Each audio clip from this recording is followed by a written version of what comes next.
This is an interesting story.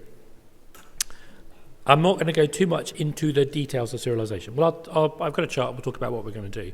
But it isn't so much to the details of serialization. There are obviously some, but a lot of this is about the consequences of the design, how it can be exploited, etc.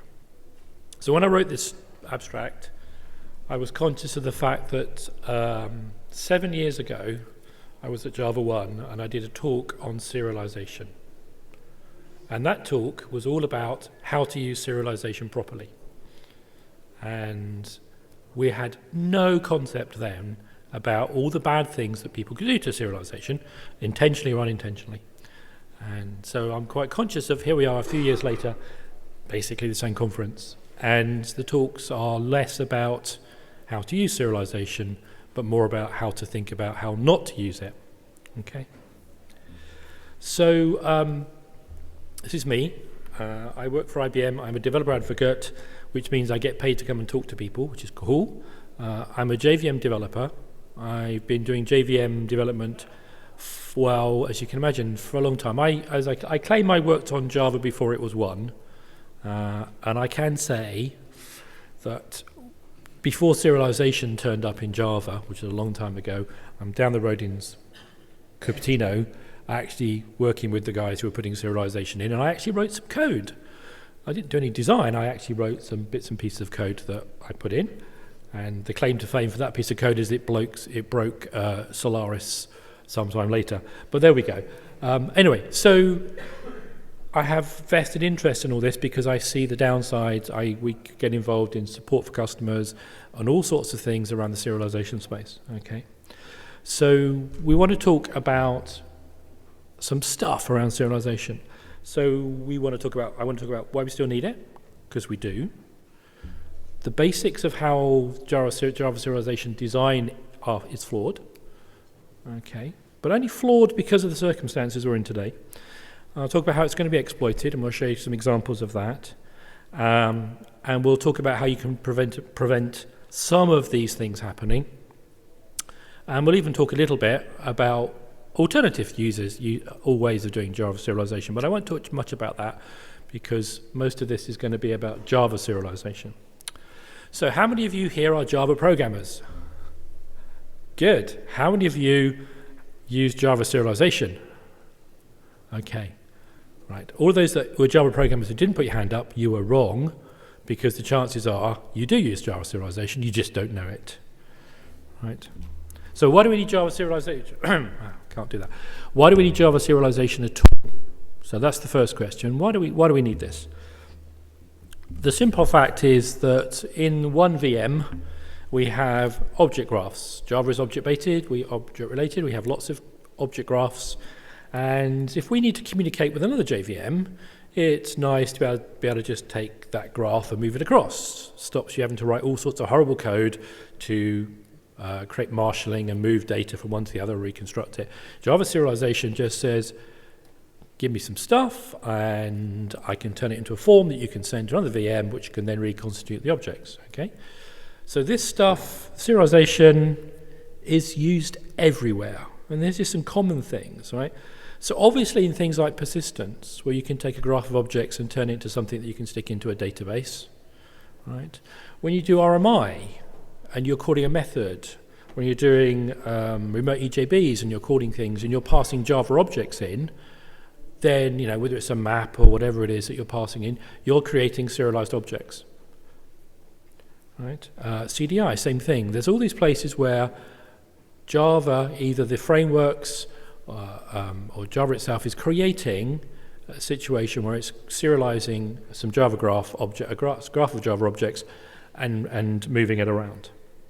And then there are places where we do it, simple things like HTTP cookies. Quite often you find people have serialized some session data using Java serialization and stuck it in a cookie. Okay, that's easy because then when the stuff comes back, you can deserialize. It's nice and easy. Yeah, and then HTML forms and things like that. There are places where people have gone beyond the call of duty and are using Java serialization because it's easy. That's fine. And really, anywhere that you can find use of object input stream, somebody's using Java serialization. So I did a GitHub search for object input stream, limited it to Java, and that was the number of hits that I found. So there's quite a few uses out there. So it's easy to use, right? You just have to do this implements Java IO serializable, and your object is, in theory, serializable, okay? And then it's easy to save and restore. You just use some really simple bits of Java code. You create an output stream of whatever type you want, and then you create this object output stream, and you call writeObject. And to bring it back, you do the inverse. You create the input stream, you create an object input stream, and you ask it to read the object. It's that easy. And if you don't opt in, if you go, but I don't want to participate, if you don't opt in, you get a not serializable exception, which is excellent, because that would be good, wouldn't it? You would like to know whether you can, whether you're likely to be serializable, okay? So in general, looking at where we use it and why we use it, and the basics of taking graphs of objects and moving it from one system to the other, you can say Java serialization is useful. And it's a really easy thing to use. I mean, it was designed to be easy. It was designed to solve a problem. And none of us can say that it doesn't do that, right? It's just got some side effects. Right. Oh, by the way, because it's a fairy tale story, I was going to put some nice fairy tale pictures up. And then I discovered that basically all the images I want to use are under stringent copyright. So I've been looking for images that aren't copyrightable, hence some quite weird images that would turn up. But anyway, right. So what happens when you serialize these objects? You've got some byte form, okay? And there is a great spec for it, which you can go Google for. I'm not going to give you any links. So let's give you some examples. So the top there, top box, I've got a class called it OC1, implements serializable, has one field called string hello, and it's set to a value of hello, okay? So that's the instance, okay? So I can create, in the second box, I can create the example, just do a new on it, and then I can set myself up and I can write it out, okay? And I get a byte stream, and the byte stream looks like you've got at the bottom, okay? So let's look at the byte stream. So the byte stream has, as you mentioned, it's binary form, so there are bits and pieces. So like, there's the box, and I'll just walk through. So you've got this thing, stream magic, okay? You've got a header, okay? You've got a version, that's good. So if we have different versions of implementation, then we know which one to deal with, okay? And then we start. It says, right, what am I getting? I'm getting an object, okay? And then it says, well, what's the class for the object? That's the next thing. And that comes through, and that gives me this UTF-8 class name string. So UTF-8 is length delimited. So at the beginning, it's got, was it 0015 in hex, and that says the number of bytes to read. So it's UTF-8 encoded. So there's the class name, okay? And then there's a serial version ID number, which I'll talk about later. Okay, and then some more little flags. And then it says, how many fields have you got? 1, good. Okay, what's the first field? It's an object. It says L, that's the object that represents object. Okay, and then there's another UTF-8 which says the name of the field. Hello, that matches. Okay, and then the class.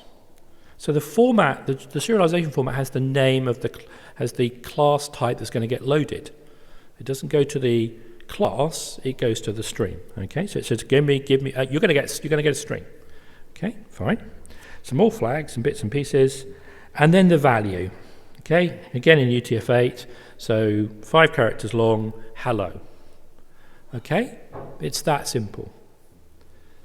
So I don't really want to put up lots of binary things, so I thought we'd do a table base so we can get our heads around it.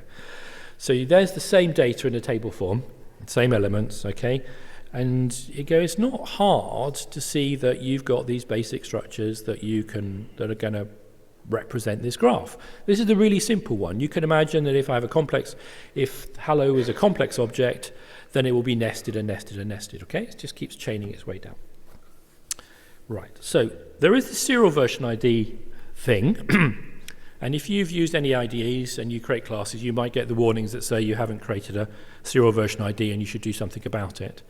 So Java serialization says it has to check that the form of the class, the structure of the class that you're loading into is the expected structure based on the class that was serialized from, so that because I'm moving it from one system to the other, so I need to make sure that class A is really class A.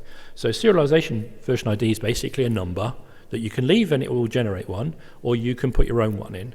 So that obviously if you add more fields, then the number will change, and so you won't be able to deserialize one to the other because they don't match. Okay? And then you've got these self-defining bits at the bottom. Okay? This is what the field type is, or the name of the field that you put the data in, what type of data it is, and some values. Okay? So, fairy tale. It's easy. It really is that easy. Right? We have a really nice spec. We have some tools. You can create objects and restore them and pass them backwards and forwards. Easy, which is why we use it. Okay. What happens if I play with this serialized form? What happens if, rather than have Java lang string and hello world, I say let's have a number? Because bear in mind, I'm putting the class in here. It's my decision what this data format looks like. Okay. So what happens if I say I want you to have a Java lang number of value 1? Okay. Well, the system says no. You can't do that because they are you get a class class exception, because obviously the class of the field in my example was a string and I'm trying to put a number in and it fails. Okay, so that's cool. Right. Are we safe? Okay. Is that all we need to do? Are we comfortable that we can continue to use serialization? Okay. Well, not quite. So if I have this class and it's, here's my private string hello world. If I change it so it's an object, okay, rather than a string, okay, I can, with that structure, so here's the same class, so I've got an object field, okay, and there's the sort of data I would expect to put in it, right? Because it's object, I can put in in my input stream, I can change that and I can say, hey, have an array, because that's an object. Have a hash map, because that's an object. Oh, the field type's wrong. Okay, right? Basically, it's self-defining. So I can put into that stream anything I want. And if it matches the signature of the class that I'm deserializing or serializing to, then I can insert anything. Okay? Which leads you to ask yourself, why is self-defining data stream dangerous? Can you see already how this can go terribly wrong? Okay? So the fact is that with self-defining data streams, you're reading, you're saying, what am I going to get? You're not using the class as the definition, you're using whatever the stream comes in. That's open for exploitation. And there's some other things that go on as well, which we'll get to. Now, you might go, so what? What happens when I run this code? It's all going to go wrong, right? So if I take my class and I've got some, so I've got a constructor and I've got some static, right? And they're just going to put out some system out printlns just to show this. Okay, so I have this class and I run it and I do a new foo. You've got two lines there. What would you expect? Do you expect them both to come out? If I just do new foo, if I've never loaded the class before, you would expect the static initializer to trigger and the instance to trigger. Yeah, you should expect to get that. Yeah? That makes sense. That's usual. Okay, so what happens if I use serialization? Okay, so bearing in mind, I'm going to construct an instance of a object using serialization. So I have my field type, and in this case, class name random foo, right? What happens when I create and I instantiate an object using serialization? So going back to my example, I've got these two system.out.printlns that are going to get called. In the normal way, you do new Java, those methods get called. If you're going to use serialization to instantiate an object, Which of these two are going to get called? A, the first one? Who thinks the first one's going to get called? Okay, cool. Who thinks the second one's going to get called? Okay. Or both? Both, okay. Or neither, because it's totally different. Okay. This is good. Okay, so if you run it now, what you missed, because I'm going to go back to show you, was I'm also screwing around with the serialization form. I'm trying to put something bad into the data. So if I run this, I get this. I get the static initializer calls because the class was loaded, so the static runs, right? And I get this error that tells me that it can't put the data into the object because there's an exception, right? But yeah, I didn't get the instance, right? The instance, the constructor did not get called. Serialization doesn't call constructors. Serialization constructs objects in flight. It basically takes basically an empty class and takes the data out of the serialization form and sticks it in the slots. Okay? So the fact is this failed, and you might go, okay, so it doesn't matter, it's still safe, right? But it isn't safe. It isn't safe because it still ran code. It still ran the static initializers. So bear this in mind, because this is what this is about. Java serialization, the reason that we worry about it is because it's a way of running and executing code. And this is it, right? We just showed how to run code. And the fact that the code fails eventually is irrelevant. The bad guys got you to run some code for them, okay? Now we've just learned that constructors then get called. So that can affect the way your application runs, okay? So if I have, here's my class, another class, implement serializable, it's got a data array, and the constructor sets that data to some new int array, okay? 1, 2, 3, 4. And then I've got a method that returns the length of that array. Okay, so what happens if I call size? What should I get back? Okay, well, if I've serialized and deserialized from a valid object, then my serialization form will contain all the data I need to go into the object. Okay? So when I bring this object back, even though the constructor hasn't been called, the data was on the wire, and so the data array is filled in. Okay? So size will return 4, which is cool. That's what I want to have happen. But if I take that structure and I play around with it, and I say, no, I'm not returning an array. I'm going to put a null in there. So I deserialize some data stream, and it's got null. Okay? What happens here? This constructor doesn't get called, so that initialization didn't take place. So therefore, when you get to call this thing, return size, you get NPE, because data's empty. So think about this. Serialization is a new way of instantiating your code. You may think that constructors get called, but they don't. Right? There's a situation, and I'll talk about it in a minute, where constructors do get called, but for serialized forms, constructors don't get called. You get data just comes into your system and it's instantiated based on whatever's in the serialized form. You have no control over it unless you take control. Okay? And it's not just the code that you've written that's gone to implement serializable, right? There's a subtlety, okay?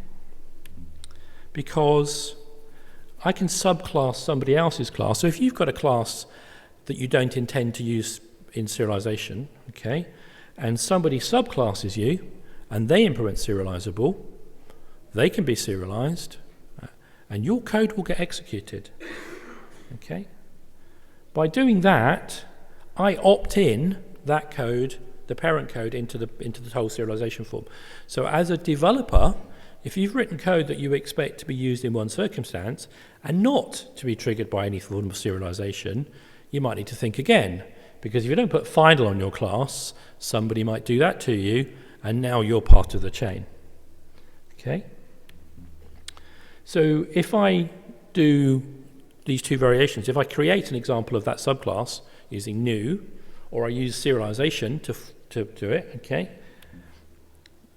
On the subclass, I get all those messages that say, hey, you initiated the class init for the parent, class init for the subclass, the parent constructor was called, and the subclass constructor was called. That's normal behavior, parent-child. Okay? But if I do deserialization, then the parent class initializer gets called.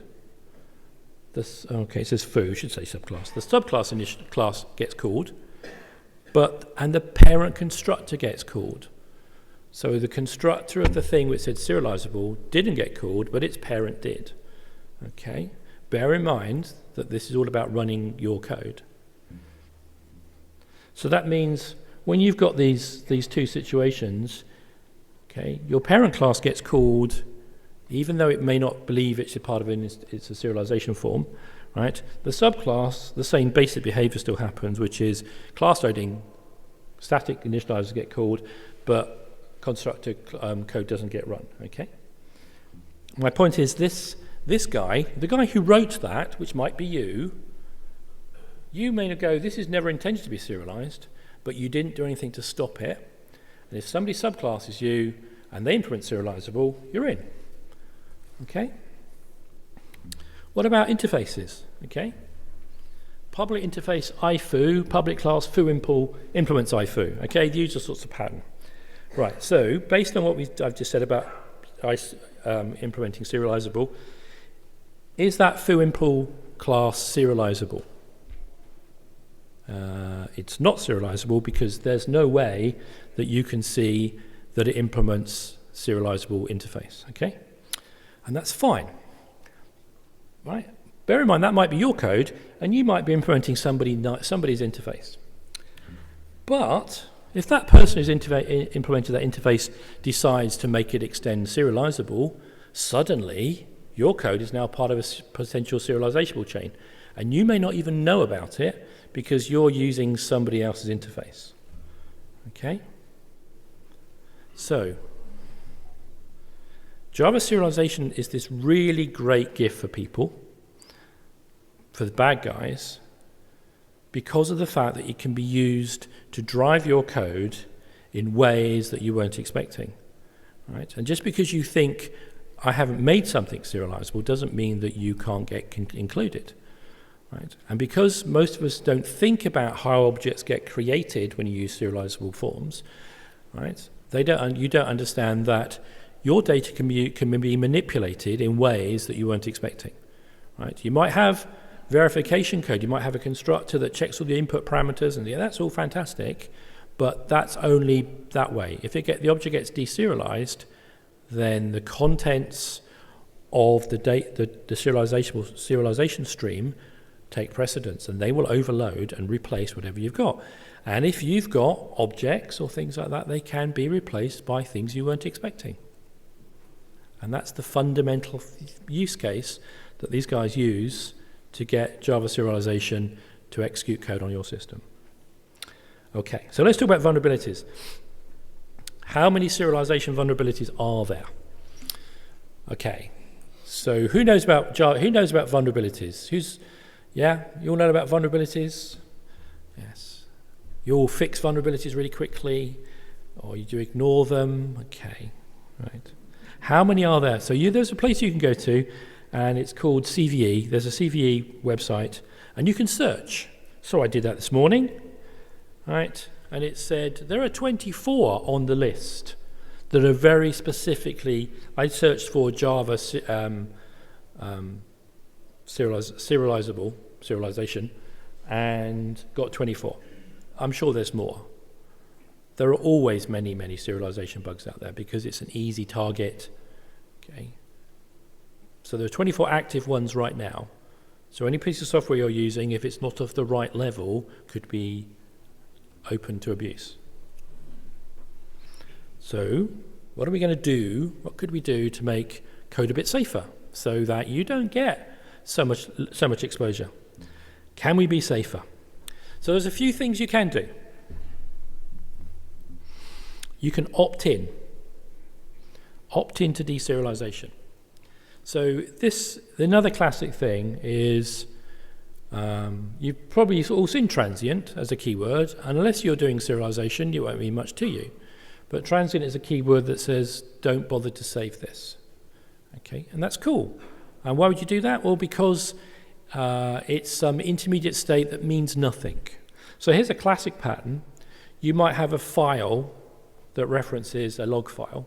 That's the physical location of it. And then you might have a transient output stream that's an object that sits on top. So that you can talk to this log instance and say log something, and it's got an output stream and it just writes it to it, okay? And if you wanted to serialize that and send around, strange as it may seem, people do, then the other system can just get the instance, they can fire it up and go, what's the file name called? /temp/log, great, I'm away, okay? And the way that you can get your class to fill in the blanks, how to create that file output stream, is that you can add to your class a private void read object input stream method. And as part of the deserialization process, if your object has one of those, it will get called. So in which case, serialization is handing off control to you to do the deserialization, okay? And you can see the first thing it does is it says in.defaultReadObject, which is, okay, just go set it up, because I don't really want to worry about filling in all the empty fields. What I want to do is do some post-processing. So that's what that code does. Okay, it fills in all the blanks, and then it says, okay, well, let's just create a new file output stream to fill in the transient field. Common pattern. And you might think that this helps you, and that this will make it a bit more resilient. And if you use read object right correctly, that can be the case. But you still have this log file thing in the middle, and I can play with the serialization form, and rather than having maybe a log file path that you were expecting, I could put something else in. Maybe I could put etc password, or maybe I can get your logging file logging to overwrite the password file. Okay? And then maybe I can find a way to call your logging code to log something that it's an extra entry or password file. There's all sorts of ways, okay, that I can just subvert you because you're not checking the data, you're just assuming the data is valid. But having said that, read object is the first thing to think about, where you start thinking about what you want to happen when your object is instantiated via serialization. That's where you step in and start saying, well, what else do I want to do? What checks do I want to do? Okay. Now, you can do something else. You can opt out. You can create the object and throw some IO exception. Okay. In which case, if you do that, you're not being part of serialization. And if somebody tries to deserialize you, then you'll go, nope, can't do that. The downside of this, the downside of the design in this space is, look at the signature. Private final void read object. Okay? It's a private field, so you can't inherit it. So that means every single piece of code that you have, every class that you have, of any type that you do not want to participate in a serialized form, you're going to have to put that boilerplate code in. Okay? And if you spell it wrong or get the signature wrong, and I've had 2 attempts, so I think one of them's wrong, it won't get called, and you won't notice. Right? Would you test it? Okay. So what else can you do? Well, there are some system things that you can do to help. There is a class filtering that's implemented in Java 9 and got backported to 8.7.6, I think. And these I just took straight from the examples. The idea is you can set up this serialization filter, and you can talk about what you want to accept and what you don't want to accept. So you can do classes, okay?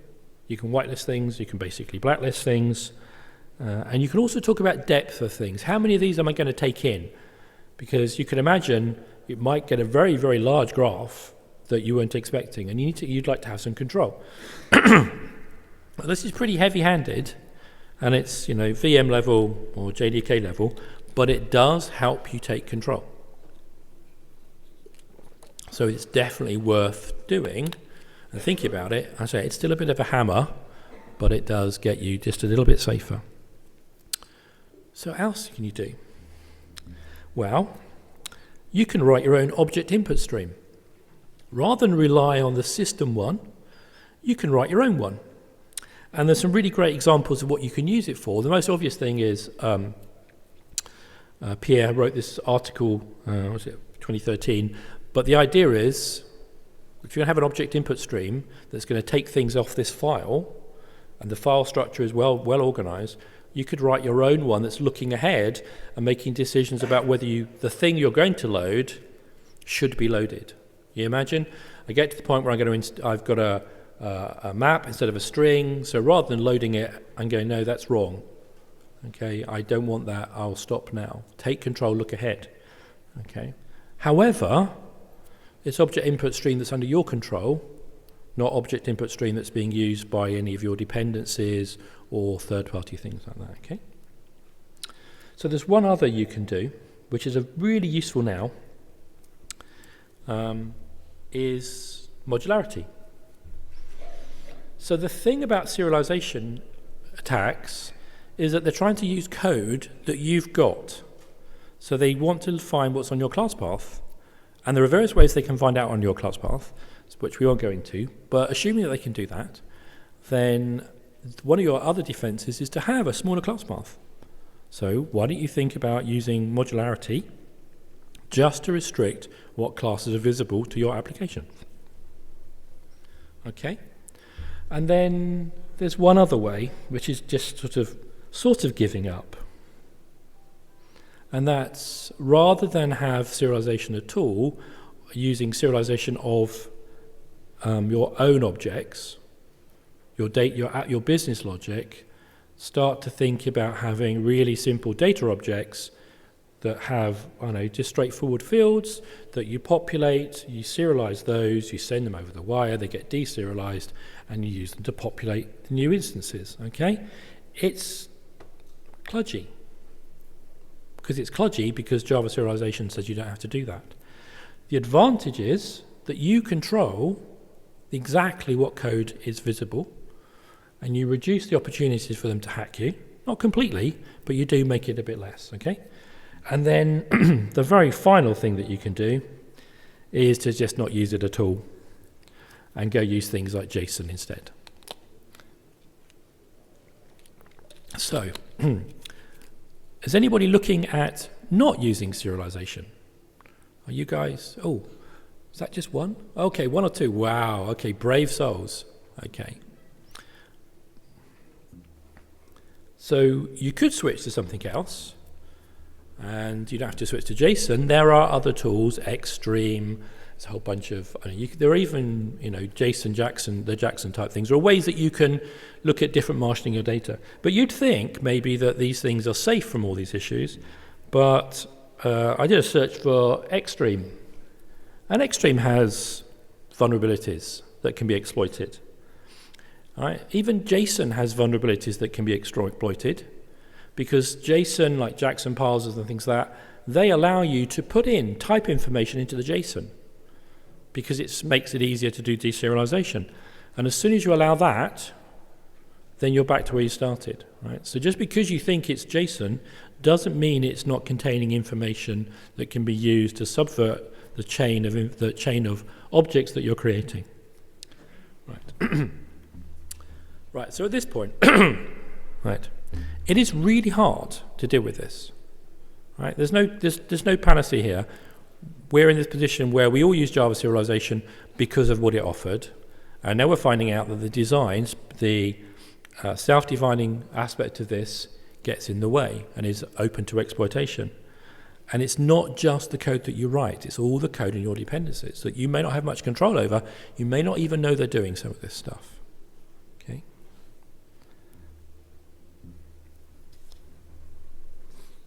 So what are they trying to do? They're trying to get you to run your code, right? Because it's all your code. And they want to use it to do things you weren't expecting. So they'll try and get your application to do things that you weren't planning to by changing the data.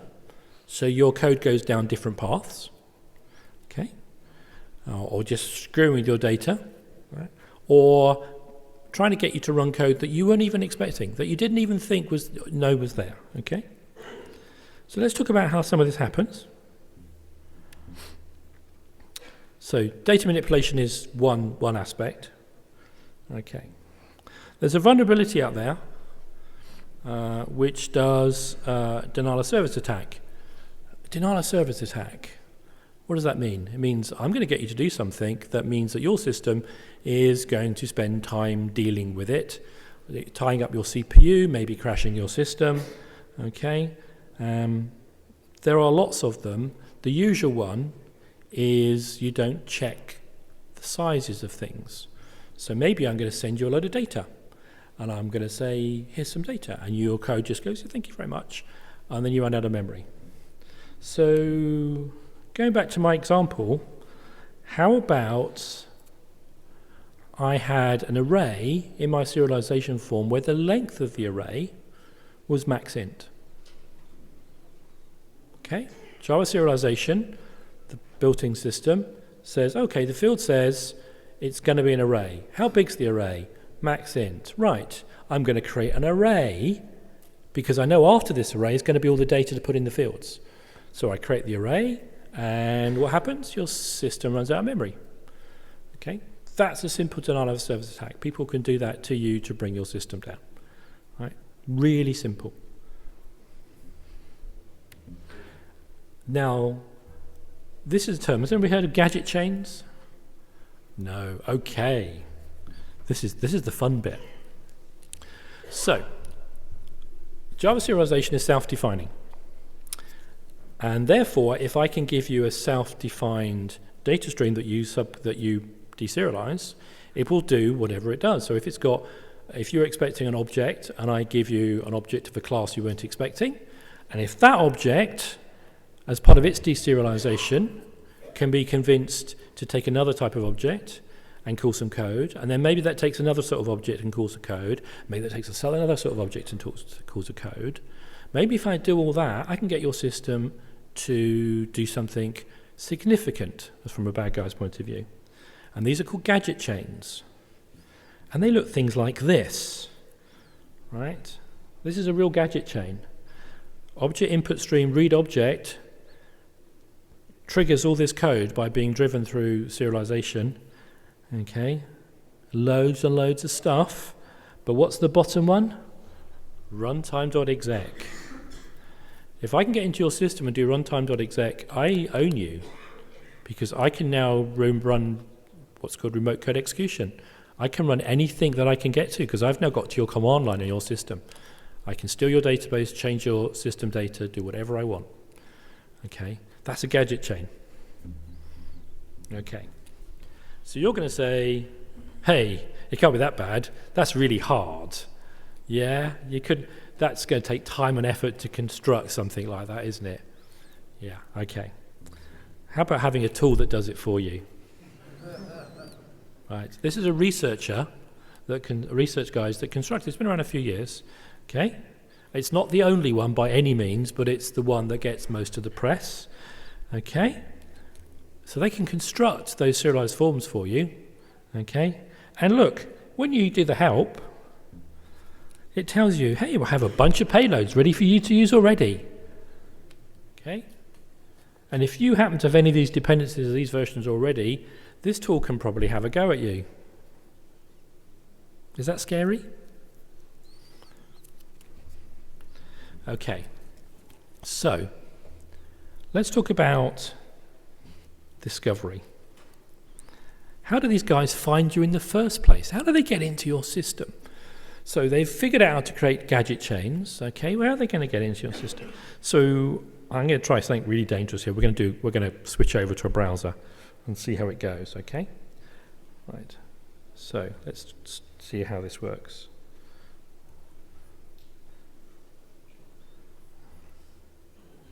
So we're going to go here. Can you see this? It's not particularly fantastic. This is a website called showdown.io, and it's what the cool guys use to find you. It's an indexing system of the internet, of all IoT devices, And it keeps track of all sorts of things, like what versions of software you're running, because you tell it, and what ports you have open. So if I do, I don't know, let's see if this works. I did this yesterday, and I got what I wanted. I'm not sure it's going to work this time, we'll see. So I'm saying, give me all the servers that have got port 1090, and it's saying resolving host, and it's connecting, and it's not going to do it, is it? It's because you guys are all in here. That's what it is. It's all the Wi-Fi. Okay. Right. So we'll see if it comes back. Let me talk about showdown.io. Showdown.io, I can scan and find all information that it's gathered by interrogating your systems. So if it's going to figure out what hosts, ports you've got open, it will prod the ports if it knows what the protocol is. If it's port 80, it'll try and do a handshake and get some information back. Okay, and it gives you lists like this, right? It tells you what ports are open. Okay, it gives you headers. Okay, all sorts of information. Okay, and even warnings. Yeah, and it tells you things like what operating systems you're working on. Okay, so this information is readily available about your systems. So when you feel like it, you might want to have a go at showdown.io and put your system in and see what it knows about you. Okay? Right. So I'm going to see, can't be reached. Excellent. So I've done that one. Okay. We're going to flip back to the next one. Well, we talked about that one. The other thing that you can do is work backwards, because if I know there's a vulnerability, it's got a particular version attached to it. So here's a Jenkins serialization version that you can go and find. Really? 5 minutes? Have I really only got 5 minutes left? Really? Okay, right, we're going to show you. Okay, well, we're almost there. Okay, so you can go find, we've got this vulnerability. It tells you what version number you should look for to find people with that vulnerability. So let's try and do that by flipping over back to here. So exploit database, no, where are we? That one, there we go. So with Showdown, I could, if it was up, I could type in Jenkins, and Jenkins very nicely gives headers that says what version number it's running at. So I can, if you're running a Jenkins server and I can find it, you're telling me what version number is. If you're using a version number that's got that vulnerability, thank you, I've now discovered that you're vulnerable. Okay, and I get that from this places, exploit database, exploit DB. Okay, where all the information about the exploits are connected and published. Okay, and one of the things that they provide is this, the Google Hacking Database. So this is really scary too. These are, and I won't run it because I'm sure the internet is dead, these are lists of interesting queries that you can use with Google to find servers that have some vulnerabilities. Can I find your endpoint? Can I find your web.inf file? Right? If you're inadvertently publishing it, I can find out about you. Okay? Sorry? The internet's back up. That was quick. Yeah, okay, I don't think I have time. So apparently I have only 5 minutes, so I thought I had longer than that. But anyway, let's whiz on. Okay, so talked about that. Talked about exploits. Yeah, so they're out there. Oh, I know what I was going to show you. Bear with me. There was, did I keep it? Yes. This is an actual exploit. What you have to remember as well is, let's see if this will work. Oh, you can't see it. Okay. It doesn't matter. I was going to show you. It's just not going to work. Come on. I was going to show you. I should take the screenshot. Right. I was going to show you that this guy, the exploit, there is exploit engines that there is code already around there that can make use of those vulnerabilities. They don't have to write anything. It already exists. All they're going to do is put your URL in. Okay, so just to wrap up quickly in 3 minutes, serialization is really great stuff for us, but it's got some basic problems with it, which you can mitigate, okay? And the answer is, do you need to do that? And the simple answer is, if you don't do this and you're visible, you're going to get hacked. Why? Because of this situation, right? Cybercrime. 2016 cybercrime was worth $450 million. 2016, the illicit drug trade was worth less. Okay? Which one is easiest to prosecute? Drug trade. Okay, which is growing the fastest? Cybercrime. Which one is going to reach $6,000 billion by 2021? Cybercrime. Let me give you the deck. Okay. Green line, drug trade. Red line, cybercrime. Look what the prediction says. Let me leave you with this. And one more. That's how much it's going to cost you. That's $600 per every person on the planet. And actually, when you think of wealth distribution, it's going to cost you $8,000 to $10,000 a year, because they're hacking your systems and they're hacking your customer systems and they're hacking your banks and your insurance, and every one of those has to get their money back some way. Okay, so this is why serialization and making sure that you deal with it properly is important. And I'll stop there because I've run out of time. Thank you so much.